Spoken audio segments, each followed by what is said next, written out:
నాకు తెలిసిన నా నాని బాబువి నువ్వు కాదు. వీడి పేరులో ఉన్న సంతోషం వీడి కళ్ళల్లో కనిపించటం లేదు.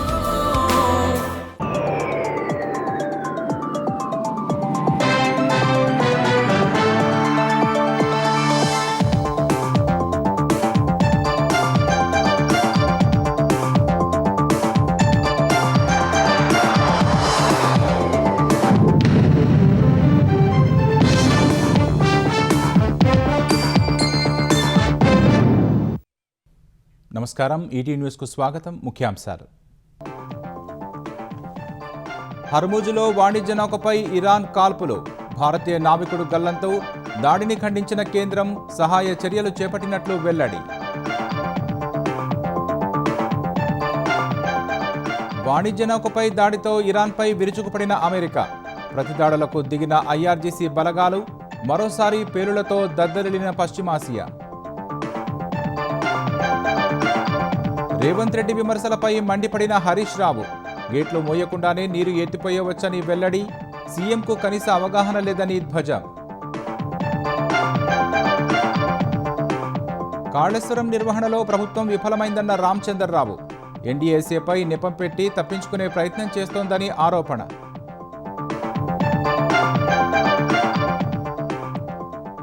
విజయవాడ ఆటోనగర్లో భారీ అగ్ని ప్రమాదం. మెకానిక్ షెడ్డులోని ప్రైవేటు బస్సులు దగ్ధం. భారీగా ఆస్తి నష్టం వాటిల్లినట్లు అంచనా. మైసూరులో గాయని జానకికి అభిమానుల పుష్పాంజలి. సాయంత్రం ప్రభుత్వ లాంఛనాలతో అంత్యక్రియలు. సంతాపం తెలిపిన ప్రముఖులు. నూతన ఓటరు ఫామ్లో డిక్లరేషన్ అంశం చేర్చిన ఈసీ. మండిపడిన విపక్షాలు. నిబంధనలకు విరుద్ధంగా మార్పులు చేసినట్లు ఆరోపణ.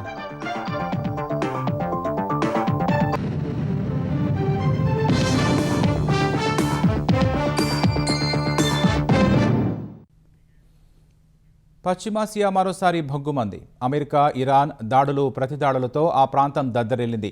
హర్ముజ్ జలసంధిలో సైప్రస్ జెండాతో వెళుతున్న వాణిజ్య నౌకపై తొలుత ఇరాన్ కాల్పులు జరిపింది. ఈ ఘటనలో నౌకకు మంటలు అంటుకోగా భారత్కు చెందిన నావికుడు గల్లంతయ్యాడు. తదుపరి ఆదేశాలు వెలువడే వరకు హర్ముజ్ జలసంధి మూసి ఉంటుందని ఇరాన్ రివల్యూషనరీ గార్డ్ కోర్ ప్రకటించింది. దీనిపై ఆగ్రహం వ్యక్తం చేసిన అమెరికా టెహరాన్పై మూడో విడత దాడులు చేపట్టింది. ఇరాన్ తీర ప్రాంతాలపై క్షిపణులు, బాంబులతో విరుచుకుపడింది. ప్రతిగా గల్ఫ్ దేశాల్లోని అమెరికా సైనిక స్థావరాలపై టెహరాన్ ప్రతిదాడులు చేపట్టింది. అనుమతించిన మార్గంలో ప్రయాణించాలని తాము చేసిన హెచ్చరికలను నౌకలోని సిబ్బంది బేఖాతరు చేయడం వల్లే కాల్పులు జరిపినట్లు ఐఆర్జీసీ తెలిపింది. ప్రతిచర్యగా అమెరికా సైన్యం ఇరాన్పై మూడో విడత క్షిపణి దాడులకు దిగింది. దక్షిణ ఇరాన్లోని సైనిక స్థావరాలు, వాణిజ్య సముదాయాలపై క్షిపణులతో విరుచుకుపడింది. ఇరాన్లోని 140 లక్ష్యాలపై దాడులు చేపట్టినట్లు యుఎస్ సెంట్రల్ కమాండ్ తెలిపింది. క్షిపణి, డ్రోన్ ప్రయోగ కేంద్రాలు సహా ఆయుధ డిపోలు, సమాచార పరికరాలను ధ్వంసం చేసినట్లు వెల్లడించింది. అధ్యక్షుడు డొనాల్డ్ ట్రంప్ ఆదేశాల మేరకు ఈ దాడులు చేపట్టినట్లు ఎక్స్ వేదికగా వివరించింది. దక్షిణ ఇరాన్లోని బందర్ అబ్బాస్, సిరిక్ పట్టణాల్లో భారీ పేలుళ్ల శబ్దాలు వినిపించాయని ఇరాన్ ప్రభుత్వ మీడియా వెల్లడించింది. ఖుజిస్తాన్ ప్రావిన్స్లోని 3 నగరాలపై క్షిపణి దాడులు జరిగాయని తెలిపింది. బుషెహర్ ప్రావిన్స్లో సైనిక అవుట్పోస్టులు ధ్వంసం అయ్యాయని పేర్కొంది. పోర్టు నగరం జస్కులో 10 పేలుళ్లు సంభవించాయని ఇరాన్ ప్రభుత్వానికి చెందిన ఐఆర్ఎన్ఏ న్యూస్ ఏజెన్సీ వెల్లడించింది. గల్ఫ్ దేశాల్లోని అమెరికా సైనిక స్థావరాలపై ఇరాన్ ప్రతిదాడులు చేపట్టింది. యుఏఈ, ఖతార్, బహ్రెయిన్, కువైట్, జోర్డాన్లపై డ్రోన్లు, క్షిపణులతో విరుచుకుపడింది. కువైట్లోని అమెరికా సైనిక స్థావరంలో ఉన్న పేట్రియాట్ గగనతల రక్షణ వ్యవస్థ సహా ఆయుధ డిపో, రాడార్ వ్యవస్థలను లక్ష్యంగా చేసుకున్నట్లు ఐఆర్జీసీ పేర్కొంది. బహ్రెయిన్లో అమెరికా సమాచార వ్యవస్థ సహా రాడార్ సైట్లను ధ్వంసం చేసినట్లు వివరించింది. ఖతార్లో అల్ ఉదైత్ వైమానిక స్థావరంపై బాలిస్టిక్ క్షిపణులతో దాడి చేసినట్లు తెలిపింది. ఈ దాడిలో యుద్ధ విమానాల నిర్వహణ, మరమ్మతు కేంద్రం సహా కమాండ్ అండ్ కంట్రోల్ సెంటర్ ధ్వంసమైందని వెల్లడించింది. జోర్డాన్లోని ప్రిన్స్ హసన్ వైమానిక స్థావరంలో కమాండ్ అండ్ కంట్రోల్ సెంటర్తో పాటు MQ-9 డ్రోన్లు ఉన్న హ్యాంగర్లను ధ్వంసం చేశామని ఐఆర్జీసీ తెలిపింది. ఒమన్లోని దుఖ్మ్ ఓడరేవుపై చేపట్టిన దాడుల్లో అమెరికా విమాన వాహక నౌకలు ఉపయోగించే లాజిస్టిక్స్, ఇంధన కేంద్రాలు ధ్వంసమైనట్లు వివరించింది. ఏకపక్ష ఒప్పందాల శకం ముగిసిందని ఇరాన్ పార్లమెంటు స్పీకర్ మహమ్మద్ ఘాలిబాఫ్ పేర్కొన్నారు. మాట నిలబెట్టుకోవాలని, లేదంటే మూల్యం చెల్లించడానికి సిద్ధం కావాలని అమెరికాను హెచ్చరించారు. హర్మూజ్ జలసంధిని దశల వారీగా తెరిచేందుకు తమకు మాత్రమే అధికారం ఉందన్నారు. అవగాహన ఒప్పందంలో 5వ పాయింట్ ఇదేనని ఒక ఫోటోను ఎక్స్లో పోస్టు చేశారు. హర్మూజ్ జలసంధిలో ప్రత్యామ్నాయ మార్గాన్ని ఏర్పాటు చేసేందుకు అమెరికా ప్రయత్నించడంతో ఉద్రిక్తతలు పెరిగాయని ఘాలిబాఫ్ రాసుకొచ్చారు. హర్మూజ్ జలసంధిలో వాణిజ్య నౌక జిఎఫ్ఎస్ గెలాక్సీపై జరిగిన దాడిని భారత్ తీవ్రంగా ఖండించింది. దాడికి గురైన నౌకలో 11 మంది భారతీయులు ఉన్నారని విదేశాంగ శాఖ తెలిపింది. వారిలో 10 మందిని రెస్క్యూ బృందాలు రక్షించాయని వెల్లడించింది. మరొకరు గల్లంతయ్యారని, అతడి కోసం గాలిస్తున్నామని పేర్కొంది. ఈ మేరకు విదేశాంగ శాఖ ప్రకటన విడుదల చేసింది. ఒమన్లోని భారత రాయబార కార్యాలయం అక్కడి పరిస్థితిని నిరంతరం సమీక్షిస్తోందని వివరించింది. ఈ విపత్కర పరిస్థితుల్లో అండగా నిలిచిన ఒమన్కు భారత్ కృతజ్ఞతలు తెలిపింది. వాణిజ్య నౌకలు, పౌర మౌలిక సదుపాయాలను లక్ష్యంగా చేసుకుని దాడులు చేయటం సరికాదని పునరుద్ఘాటించింది. అంతర్జాతీయ చట్టాలకు లోబడి స్వేచ్ఛాయుత నౌకాయానాన్ని వీలైనంత త్వరగా పునరుద్ధరించాలని డిమాండ్ చేసింది. చర్చల ద్వారా సమస్యలను పరిష్కరించుకోవాలని సూచించింది. ప్రాజెక్టులపై కనీస పరిజ్ఞానం లేకుండా ముఖ్యమంత్రి రేవంత్ రెడ్డి మాట్లాడుతున్నారని మాజీ మంత్రి హరీష్ రావు విమర్శించారు. నిన్న చేసిన వ్యాఖ్యలకు సీఎం క్షమాపణ చెప్పాలని ఆయన డిమాండ్ చేశారు. తెలంగాణ భవన్లో మాట్లాడిన హరీష్ రావు సాగునీళ్లు ఇవ్వడంపై దృష్టి పెట్టకుండా ప్రతిపక్షాల గొంతునొక్కే ప్రయత్నం చేస్తున్నారని ఆరోపించారు. సీఎం వ్యాఖ్యలు హింసను ప్రేరేపించేలా ఉన్నాయని హరీష్ రావు చెప్పారు. తన పుట్టుక, చావు అంతా బీఆర్ఎస్లోనే ఉంటుందన్న ఆయన ఈటల రాజేందర్ని కలవక, మాట్లాడక కొన్నేళ్లయిందన్నారు. రాజకీయాల కోసం కరువు సమస్యను జటిలం చేయవద్దని ప్రభుత్వానికి సూచించారు. గేట్లు మోయకుండానే మేడిగడ్డ వద్ద నీళ్లు ఎత్తిపోయవచ్చని విశ్రాంత ఇంజనీర్లు, నీటిపారుదల శాఖ అధికారులు చెబుతున్నా ఎందుకు చేయడం లేదని హరీష్ ప్రశ్నించారు. పొలాల్లో నీళ్లు బారించండి ముఖ్యమంత్రి గారు అంటే ఆయన నోటి వెంట అబద్ధాలు, బూతులు బారిస్తూ ఉన్నాడు.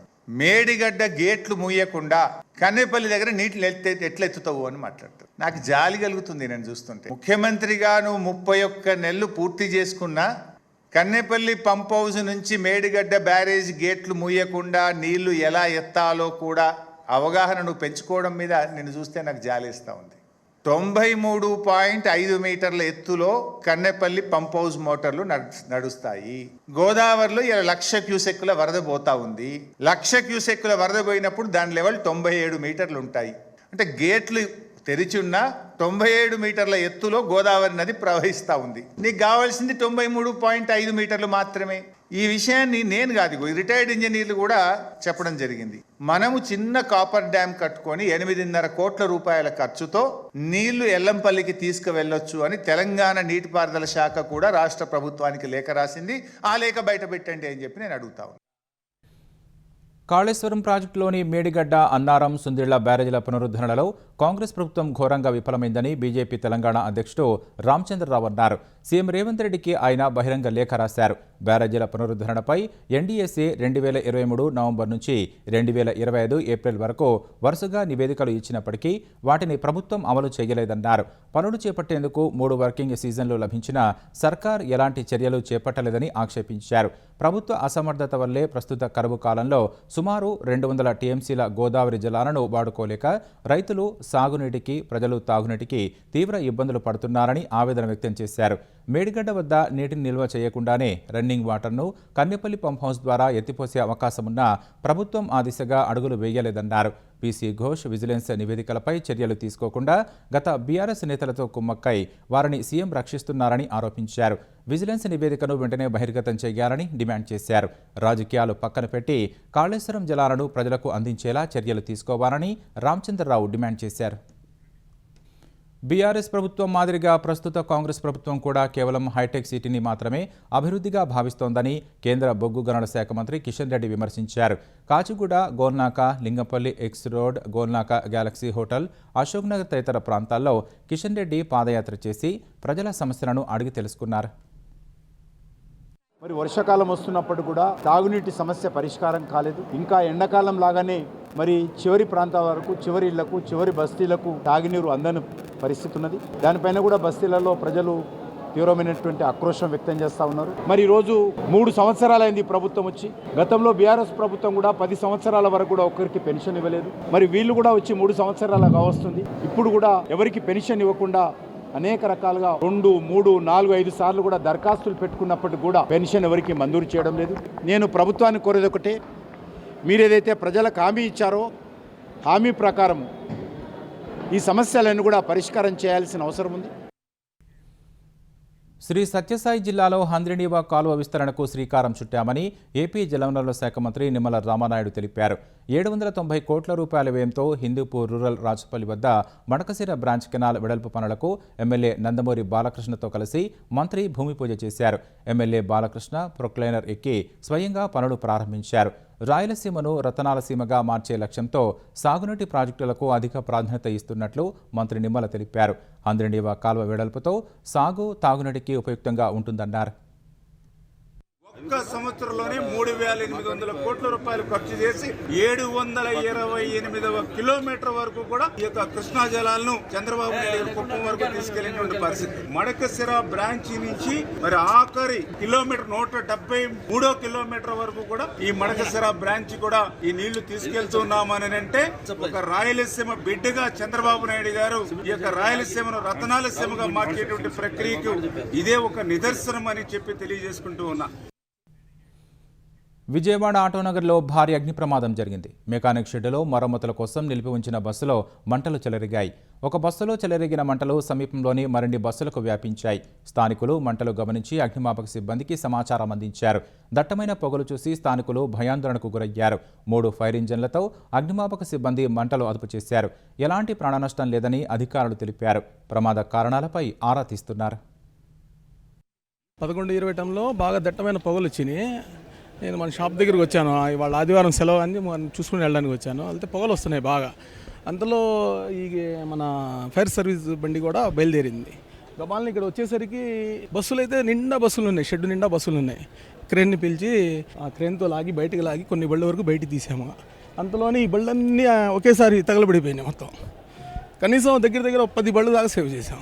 9 బళ్ళ దాకా ఖచ్చితంగా తగలబడినాయండి. దాదాపు 12 గంటల సమయంలో ఈ ప్రసన్న పార్కింగ్ నందు ఫైర్ కాల్ను రిసీవ్ చేసుకోవడం జరిగింది. వెంటనే మనకు ఆటోనగర్ అగ్నిమాపక కేంద్రము ప్రక్కనే ఉన్నది. వెంటనే టర్న్అవుట్ చేయడం జరిగింది. సో ఈ ఇంటెన్సిటీ ఆఫ్ ఫైర్ని చూసుకొని మనం విజయవాడ కొత్తపేటలో సంబంధించి ఒక 4 వెహికల్స్ని కూడా టర్న్అవుట్ చేయడం జరిగింది. సో ఇక్కడ ఒక 5 దాదాపు ఎక్కువగా ఈ బస్సులన్నీ కూడా ఇక్కడ పార్కింగ్లో ఉన్నాయి. వీటిల్లో ఫస్ట్ ఒక బస్సు క్యాచ్ కావడం వల్ల అదే ఆటోమేటిక్గా పక్క అడ్జసెంట్ వెహికల్స్ కూడా స్ప్రెడ్ కావడం వల్ల కొంచెం దీంట్లో ఫైబరు ప్లస్ అదేవిధంగా టైర్ రబ్బరు ఎక్కువగా ఉంటుంది కాబట్టి వాటర్ ఎంత కొట్టినా కానీ అప్పుడు కంట్రోల్ అయిపోతుంది. మళ్ళీ అది ఫైర్ వస్తూనే ఉంటుంది.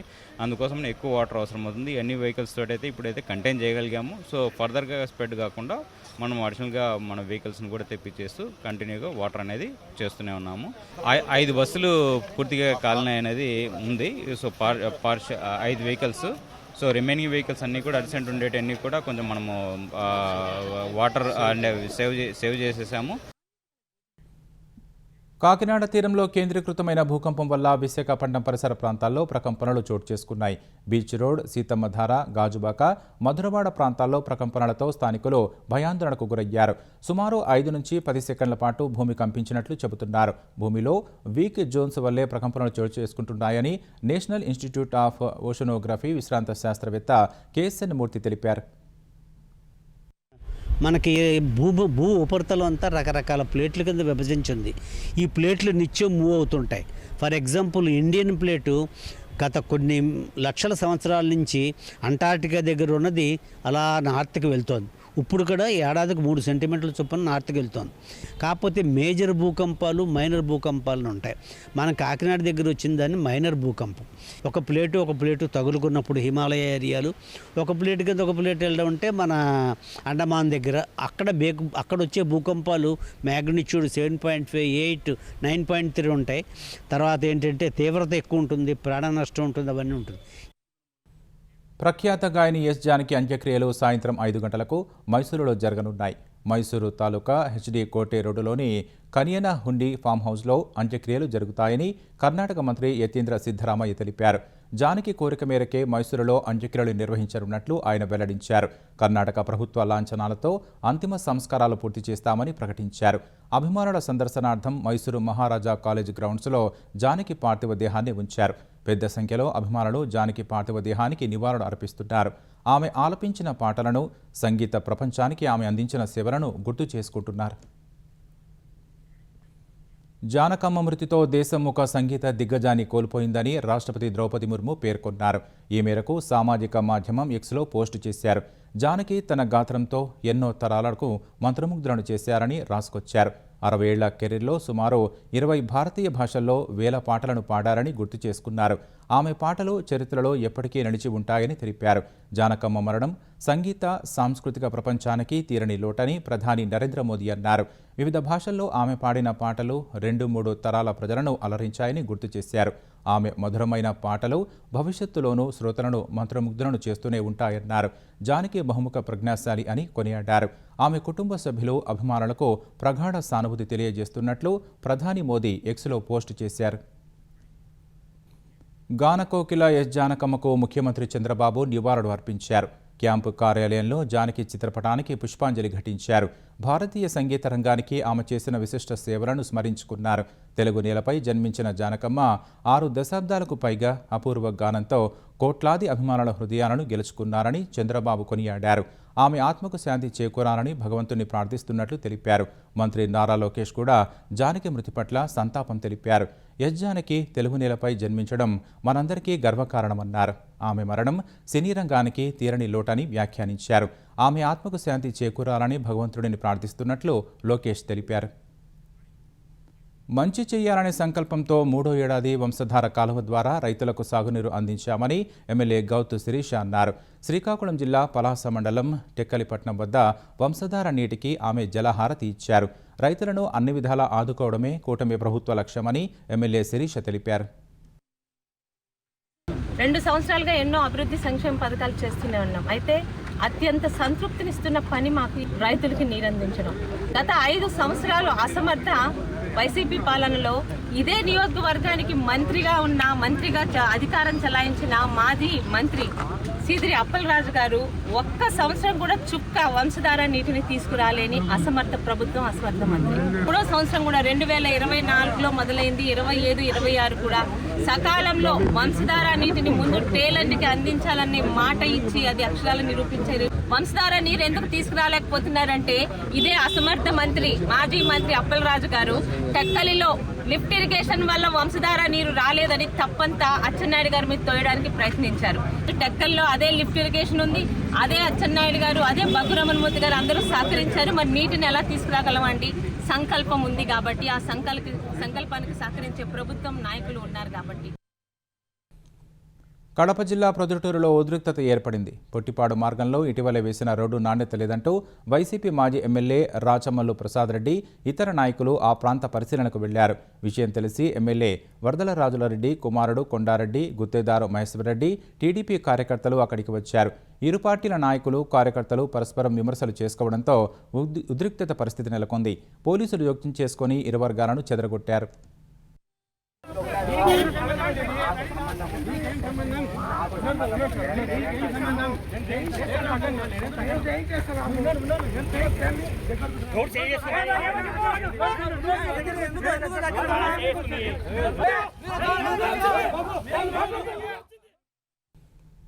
జయశంకర్ భూపాలపల్లి జిల్లా మల్హల మండలం తాడిచెర్ల బ్లాక్ 2 బొగ్గుగని స్థలాన్ని పెద్దపల్లి ఎంపీ గడ్డం వంశీకృష్ణ పరిశీలించారు. ఈ ప్రాజెక్టుకు ఎలాంటి ఆటంకాలు లేకుండా 3 నెలల్లోపు అనుమతులు మంజూరు చేసి పనులను ప్రారంభించాలని కేంద్ర ప్రభుత్వాన్ని కోరారు. తాడిచెర్ల బ్లాక్ 2 ద్వారా స్థానిక యువతకు ప్రాధాన్యం ఇవ్వాలని అధికారులకు విజ్ఞప్తి చేశారు. ప్రాజెక్టు అభివృద్ధితో పాటు స్థానికుల హక్కులను కూడా పరిరక్షించాలని ఎంపీ వంశీకృష్ణ సూచించారు. 200 మిలియన్ టన్నులు రిజర్వ్స్ ఫేజ్ 1 లా, 240 టన్నులు ఫేజ్ 2 లా ఈ సైట్ లో రిజర్వ్స్ ఉన్నాయి. దాదాపు 1000 మందికి పైగా ఈ సైట్ లా ఈ ఎక్స్పాన్షన్ లా ఉద్యోగాలు వచ్చే అవకాశాలు ఉన్నాయి. వారికి సరిగ్గా ఆర్ఎన్ఆర్ ప్యాకేజ్ దక్కాల, వారికి సరిగ్గా ఏదైతే ఉద్యోగాలు దక్కాలో, స్థానికులకు ఉద్యోగాలు కావాలని చెప్పి ఏదైతే మా డిమాండ్ ఉన్నదో దాన్ని కూడా సింగరేణి తోటి మాట్లాడి ఖచ్చితంగా జరిగేటట్టు మేము కృషి చేస్తాము. మరో ముఖ్యమైన అంశము ఎక్స్పాన్షన్ ద్వారా దాదాపు 6 మిలియన్ టన్నుల అవుట్పుట్, సో దాదాపు 3 రెట్లు అవుట్పుట్ పెరుగుతుంది ఈ సైట్ కి వెళ్ళని చెప్పి మీ అందరికి తెలియజేస్తున్నాను. రంగారెడ్డి జిల్లా షాబాద్లో 6గురిని హత్య చేసి పరారైన నిందితుడు రాజ్ కుమార్ కోసం పోలీసులు విస్తృతంగా గాలిస్తున్నారు. నిన్న నిందితుడు ఉపయోగించిన కారును చేగూరు రైల్వే ట్రాక్ సమీపంలో గుర్తించారు. అదే ప్రాంతంలో రాజ్ కుమార్ ఆచూకీ ఏమైనా లభిస్తుందా అని పోలీసులు నిశితంగా పరిశీలించారు. నిన్న 6గురిని చంపేసిన తర్వాత తాను కూడా ఆత్మహత్య చేసుకుంటానని నిందితుడు తన తండ్రికి ఫోన్ చేసి చెప్పాడు. ఈ నేపథ్యంలో చేగూరు పరిసర ప్రాంతాల్లో పోలీసులు గాలించారు. అయినా ఆధారాలేమీ లభ్యం కాలేదు. నిన్ననే Raj Kumar phone switch off చేశాడు. రాజ్ కుమార్ ఆచూకీ తెలిపిన వారికి 2 లక్షల రూపాయల బహుమతి ఇస్తామని పోలీసులు ఇప్పటికే ప్రకటించారు. హైదరాబాద్ ఫిలింనగర్ పోలీస్ స్టేషన్ పరిధిలో ఒక ఫెరారీ స్పోర్ట్స్ కారు బీభత్సం సృష్టించింది. తెల్లవారుజామున అతివేగంగా వెళుతున్న Ferrari sports car Hill View apartment ప్రధాన గేటును ఢీకొట్టింది. ప్రమాదంలో అపార్ట్మెంట్ గేటు ధ్వంసమైంది. కారు ముందు భాగం దెబ్బతింది. ప్రమాదం అనంతరం కారులో ఉన్న యువకులు అక్కడి నుంచి పరారయ్యారు. వారు మద్యమత్తులో వాహనం నడపడం వల్లే ప్రమాదం జరిగి ఉండవచ్చని పోలీసులు అనుమానిస్తున్నారు. అతివేగంగా కారు నడపడం వల్ల ప్రమాదం జరిగిందా అనే కోణంలోనూ దర్యాప్తు కొనసాగుతోంది. ఫెరారీ కారును క్రేన్ సహాయంతో టోయింగ్ వాహనంలో పోలీసులు తరలించారు. ఘటనపై కేసు నమోదు చేసి దర్యాప్తు చేస్తున్నారు. సీసీటీవీ ఫుటేజ్ పరిశీలిస్తున్నారు. భద్రాచలంలోని శ్రీ సీతారామచంద్రస్వామి వారి ఆలయంలో అభివృద్ధి పనులు చురుకుగా జరుగుతున్నాయి. ఆలయం పక్కన ఉన్న చిత్రకూట మండపం వైభాగాన్ని అధికారులు తొలగించారు. ఉత్తర ద్వారం వైపు ప్రాకారాలు నిర్మించడానికి నేల పరీక్షలు చేశారు. అక్కడ పనులు మొదలుపెట్టనున్నారు. చిత్రకూట మండపంలో శిలలపై చెక్కిన విగ్రహాలు, శిలలతో తయారు చేసిన స్తంభాలు ఉన్నాయి. వాటిని చెక్కు చెదరకుండా బయటకు తీసి ఆలయం పక్కననే ఉన్న కొండపైన భద్రపరుస్తున్నారు. అవసరమైన యంత్రాలు తెప్పించి వాటిని తీసిన తర్వాత చిత్రకూట మండపాన్ని తొలగించనున్నారు. గత నెలలో రష్యా నుంచి భారత్ రికార్డు స్థాయిలో ముడి చమురును దిగుమతి చేసుకుంది. మేతో పోలిస్తే జూన్లో రష్యా నుంచి ముడి చమురు దిగుమతులు 34% పెరిగాయని centre for research on energy and clean air CREA తన నివేదికలో పేర్కొంది. జూన్లో భారత్ సుమారు 51,000 కోట్ల రూపాయల విలువైన రష్యా ఇంధనాన్ని దిగుమతి చేసుకుందని తెలిపింది. ఇందులో 83% వాటా ముడి చమురుదేనని వివరించింది. చమురు ఉత్పత్తులు, బొగ్గు వంటివి 17%గా ఉన్నాయని వెల్లడించింది. చైనా తర్వాత రష్యా ముడి చమురును కొనుగోలు చేస్తున్న రెండో అతిపెద్ద దేశంగా భారత్ నిలిచిందని CREA నివేదిక పేర్కొంది. రిలయన్స్ ఇండస్ట్రీస్కు చెందిన జామ్నగర్ రిఫైనరీకి రష్యా చమురు సరఫరా మేతో పోలిస్తే జూన్లో 150% పెరిగింది. రష్యా ముడి చమురును శుద్ధి చేసి ఇతర దేశాలకు ఎగుమతి చేయడంలో భారత్ కీలక పాత్ర పోషిస్తోంది. 63 మిలియన్ యూరోల విలువైన విమాన ఇంధనాన్ని బ్రిటన్కు భారత్ సరఫరా చేసింది. అమెరికాతో పాటు ఐరోపా దేశాలకు కూడా చమురు సహా పెట్రోలియం ఉత్పత్తులను సరఫరా చేస్తోంది. బంగ్లాదేశ్ రాజధాని ఢాకాను భారీ వర్షాలు హడలెత్తించాయి. కొన్ని రోజులుగా కురిసిన కుంభవృష్టికి ఢాకా నగరం చెరువులా మారింది. లోతట్టు ప్రాంతాల్లోకి నీరు చేరింది. వరదల కారణంగా ప్రజలు తీవ్ర అవస్థలు పడుతున్నారు. డ్రైనేజీలు పొంగిపొర్లడంతో ఇళ్లు, దుకాణాల్లోకి మురుగునీరు చేరింది. పలు ప్రధాన కూడళ్లలో 3 నుంచి 4 అడుగుల మేర వాననీరు నిలిచిపోవడంతో రవాణా వ్యవస్థ స్తంభించిపోయింది. కార్యాలయాలకు, పనులకు వెళ్లేవారు ఇబ్బంది పడ్డారు. పరిస్థితి దారుణంగా తయారవడంతో అత్యవసరమైతే తప్ప ప్రజలు ఇళ్ల నుంచి బయటకు రావద్దని అధికారులు సూచించారు. వరద ప్రభావిత ప్రాంతాల్లో బాధితులను సురక్షిత ప్రాంతాలకు తరలించేందుకు బంగ్లాదేశ్ విపత్తు నిర్వహణ బృందాలను రంగంలోకి దించారు. కేంద్ర ఎన్నికల సంఘం తాజాగా తీసుకున్న నిర్ణయం తీవ్ర చర్చనీయాంశంగా మారింది. కొత్తగా ఓటరు నమోదు కోసం ఉపయోగించే ఫామ్ 6లో ఈసీ మార్పులు చేసింది. కొత్తగా ఓటు హక్కు కోసం దరఖాస్తు చేసుకునే వారికి ఆన్లైన్ ఫామ్లో సరికొత్త డిక్లరేషన్ ప్రవేశపెట్టింది. దీనిపై విపక్షాల నుంచి తీవ్ర అభ్యంతరాలు వ్యక్తమవుతున్నాయి. గతంలో జరిగిన SIRలో తల్లిదండ్రుల పేర్లు ఉన్నాయా లేదా అనే కాలం ఏర్పాటు చేసింది. ఈసీ పోర్టల్లో మాత్రమే ఈ డిక్లరేషన్ కనిపిస్తోంది. వెబ్సైట్ నుంచి డౌన్లోడ్ చేసుకునే ఆఫ్లైన్ ఫామ్లో ఈ కాలం లేదు. సాధారణంగా ఈసీ ఫామ్లలో మార్పులు చేయాలంటే నిబంధనల ప్రకారం అధికారిక సవరణలు జరగాలి. కానీ చట్టబద్ధమైన సవరణలు చేయకుండానే ఎన్నికల సంఘం మార్పులు చేసినట్లు విపక్షాలు ఆరోపిస్తున్నాయి. గతేడాది నుంచి కొనసాగుతున్న ప్రక్రియలో 5,58 లక్షలకు పైగా ఓటర్లను ఈసీ తొలగించింది. అయోధ్య రామాలయంలో కానుకల చోరీపై కాంగ్రెస్ పార్టీ కేంద్రంపై విమర్శల తీవ్రత పెంచింది. ఈ వ్యవహారం వెలుగుచూసి నెల రోజులు దాటినా ప్రధాని మోదీ ఎందుకు నోరు విప్పడం లేదని ప్రశ్నించింది. భక్తుల నమ్మకాన్ని వమ్ము చేసిన బీజేపీ, ఆర్ఎస్ఎస్లను ప్రజలు ఎప్పటికీ క్షమించారని ప్రతిపక్ష కాంగ్రెస్ హెచ్చరించింది. ప్రతి చిన్నదానికి క్రెడిట్ తీసుకునే ప్రధాని మోదీ అయోధ్య రామాలయంలో కానుకల చోరీపై ఎందుకు నోరు మెదపడం లేదని కాంగ్రెస్ ప్రధాన కార్యదర్శి జయరాం రమేష్ ప్రశ్నించారు. ఉత్తరప్రదేశ్ ప్రభుత్వం ఏర్పాటు చేసిన సిట్ కేవలం కంటితుడుపు చర్య మాత్రమేనని ఎక్స్ పోస్టులో రమేష్ ఆరోపించారు. ఆలయం హుండీ నుంచి ప్రతిరోజు లక్షల రూపాయలు మాయమైనట్లు ప్రాథమిక నివేదికలో సిట్ తేల్చిందన్నారు. ఇది కొంతమంది ఉద్యోగుల పని మాత్రమే కాదని జయరాం రమేష్ అన్నారు. ఈ వ్యవహారంలో పెద్ద తలకాయలను కాపాడే కుట్ర జరుగుతోందని ఆరోపించారు. ఈ వ్యవహారంపై సుప్రీంకోర్టు ఆధ్వర్యంలో స్వతంత్ర దర్యాప్తు, ఫోరెన్సిక్ ఆడిట్ జరిపించాలని జయరాం రమేష్ డిమాండ్ చేశారు. ఈ అంశాన్ని పార్లమెంటు వర్షాకాల సమావేశాల్లో లేవనెత్తనున్నట్లు ఆయన చెప్పారు. అయోధ్య రామ మందిరం విరాళాల చోరీ ఘటనకు బాధ్యులని వారిని శిక్షించాలని కోరుతూ ఆప్ సంతకాల సేకరణ చేపట్టింది. ఢిల్లీలో ఆప్ నిర్వహించిన సుందరకాండ పారాయణ కార్యక్రమంలో మాజీ సీఎం కేజ్రీవాల్, ఆప్ సీనియర్ నేత మనీష్ సిసోదియా తదితరులు పాల్గొన్నారు. రామమందిరంలో కానుకల చోరీకి పాల్పడిన వారికి కఠిన శిక్ష పడాలని హనుమంతుడిని ప్రార్థించినట్లు కేజ్రీవాల్ చెప్పారు. బాధ్యులపై చర్యలు తీసుకోవాలని డిమాండ్ చేస్తూ సంతకాల సేకరణ చేపట్టినట్లు తెలిపారు. మరోవైపు ఆప్ నిర్వహించిన సుందరకాండ పారాయణంపై బీజేపీ విమర్శలు గుప్పించింది. రాజకీయ పబ్బం కోసమే సుందరకాండ పారాయణం పేరుతో కేజ్రీవాల్ గిమ్మికులు చేస్తున్నారని ఆరోపించింది. త్వరలో జరిగే పంజాబ్ అసెంబ్లీ ఎన్నికలను దృష్టిలో ఉంచుకొని ఈ కార్యక్రమం చేపట్టినట్లు బీజేపీ విమర్శించింది. మాదక ద్రవ్యాలను స్మగ్లింగ్ చేసే ముఠాలపై అస్సాం సర్కార్ ఉక్కుపాదం మోపుతోంది. డ్రగ్స్ రవాణా, వినియోగానికి వ్యతిరేకంగా జీరో టాలరెన్స్ విధానాన్ని అవలంబిస్తోంది. పట్టుబడిన డ్రగ్స్ను ధ్వంసం చేసే కార్యక్రమంలో అస్సాం సీఎం హిమంత బిశ్వ శర్మ పాల్గొన్నారు. డ్రగ్స్ నిల్వలను బుల్డోజర్తో ధ్వంసం చేశారు. డ్రగ్స్ మహమ్మారిని అంతం చేయడమే తమ ప్రభుత్వ లక్ష్యమని అస్సాం సీఎం తెలిపారు. బార్పేట జిల్లాలో సుమారు ₹1 కోటి విలువైన బ్రౌన్ షుగర్, గంజాయి, కాఫ్ సిరప్ సీసాలు, నిషేధిత గుళికలను తగలబెట్టారు. కేవలం 2-3 రోజుల వ్యవధిలోనే 170 కోట్ల విలువైన మాదక ద్రవ్యాలను అస్సాం పోలీసులు ధ్వంసం చేశారు. వరుసగా 6 టీ20ల్లో ఓడిన భారత క్రికెట్ జట్టు ఐసీసీ టీ20 ర్యాంకుల్లో అగ్రస్థానం నుంచి 2వ స్థానానికి పడిపోయింది. 5 మ్యాచ్ల టీ20 సిరీస్ను 4-0తో కైవసం చేసుకున్న ఇంగ్లాండ్ మొదటి స్థానానికి చేరింది. 2022 ఫిబ్రవరిలో తొలి స్థానానికి చేరుకున్న టీమిండియా దాదాపు 1600 రోజులకు పైగా తమ స్థానాన్ని పదిలంగా ఉంచుకుంది. ఐర్లాండ్, ఇంగ్లాండ్తో వరుసగా సిరీస్లను కోల్పోవడంతో భారత్ టాప్ ర్యాంకు కోల్పోయింది. ప్రస్తుతం భారత్, ఇంగ్లాండ్కు రేటింగ్ సమానంగా ఉంది. అయితే ఇంగ్లాండ్ సిరీస్ దక్కించుకోవడంతో తొలి స్థానానికి ఎగబాకింది. ఐసీసీ టీ20 బ్యాటర్ల ర్యాంకింగ్స్లో ఇషాన్ కిషన్ తొలి స్థానంలో కొనసాగుతున్నాడు. ముఖ్యాంశాలు మరోసారి. హర్ముజులో వాణిజ్య నౌకపై ఇరాన్ కాల్పులు. భారతీయ నావికుడు గల్లంతు. దాడిని ఖండించిన కేంద్రం సహాయ చర్యలు చేపట్టినట్లు వెల్లడి. వాణిజ్య నౌకపై దాడితో ఇరాన్పై విరుచుకుపడిన అమెరికా. ప్రతిదాడులకు దిగిన ఐఆర్జీసీ బలగాలు. మరోసారి పేలులతో దద్దరిల్లిన పశ్చిమాసియా.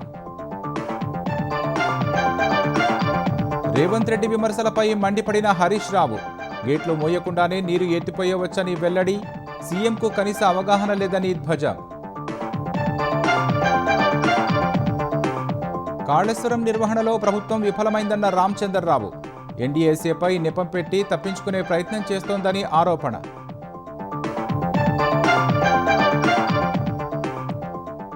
విజయవాడ ఆటోనగర్లో భారీ అగ్ని ప్రమాదం. మెకానిక్ షెడ్డులోని ప్రైవేటు బస్సులు దగ్ధం. భారీగా ఆస్తి నష్టం వాటిల్లినట్లు అంచనా. మైసూరులో గాయని జానకికి అభిమానుల పుష్పాంజలి. సాయంత్రం ప్రభుత్వ లాంఛనాలతో అంత్యక్రియలు. సంతాపం తెలిపిన ప్రముఖులు. నూతన ఓటరు ఫామ్లో డిక్లరేషన్ అంశం చేర్చిన ఈసీ. మండిపడిన విపక్షాలు. నిబంధనలకు విరుద్ధంగా మార్పులు చేసినట్లు ఆరోపణ.